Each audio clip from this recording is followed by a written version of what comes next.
दिल बेकरार मैं तुझसे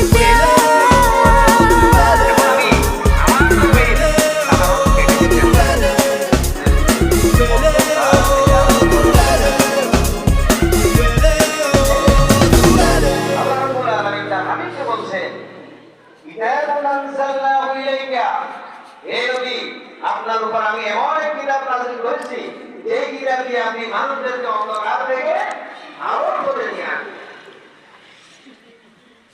আমরা যদি একটু বুঝে থাকি তাহলে বলেন তো এই কোরআন নাযিল করেছে কে?